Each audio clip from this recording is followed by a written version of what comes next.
আসসালামু আলাইকুম। রমজানে রক্তচাপের ওঠানামা, কারণ, লক্ষণ, নিরাপদ হোমিও সমাধান ও করণীয় কাজ।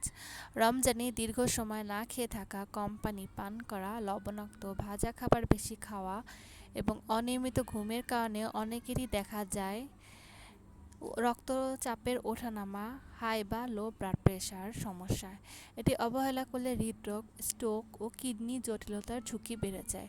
রক্তচাপের সমস্যা কোথায় ও কিভাবে হয়? রক্তচাপ নিয়ন্ত্রণ হয় মূলত হৃৎপিণ্ডে, রক্তনালীতে, কিডনিতে ও স্নায়ুতন্ত্রে। যখন রক্তনালীতে চাপ অস্বাভাবিকভাবে বেড়ে যায় বা কমে যায়, তখনই তৈরি হয় উচ্চ বা নিম্ন রক্তচাপ। শারীরিক লক্ষণ: মাথা ঘোরা, মাথা ব্যথা, বুকে চাপ থাকে, হৃদস্পন্দন বেড়ে যায়, ক্লান্তি বোধ হয়, চোখে ঝাপসা দেখা দেয়, ঘাড় শক্ত হয়ে যায়, হাত পা ঠান্ডা হয়ে যায়। মানসিক লক্ষণ: দুশ্চিন্তা বাড়ে, অস্থিরতা হয়, ভয় হয়, খিটখিটে মেজাজ হয়ে যায়, একাগ্রতা কমে যাওয়া।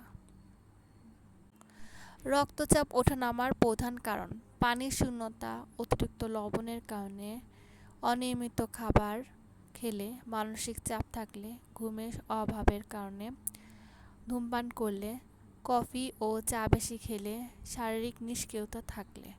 হোমিওপ্যাথিক চিকিৎসায় কার্যকর ঔষধ: ক্যারেটিয়াস অক্সাক্যান্থা, রাউওলফিয়া, সারপেন্টিনা, গ্লোরোইন, ন্যাট্রাম মিউর, ক্যালিফস। রক্তচাপ নিয়ন্ত্রণে রাখার উপায়: ইফতার সেহরিতে পর্যাপ্ত পানি পান করুন, লবণ কম খান, ফল ও শাকসবজি বেশি খান, প্রতিদিন হাঁটুন, পর্যাপ্ত ঘুমান, দুশ্চিন্তা কমিয়ে আনুন, বিপি নিয়মিত চেক আপ করুন। ধন্যবাদ।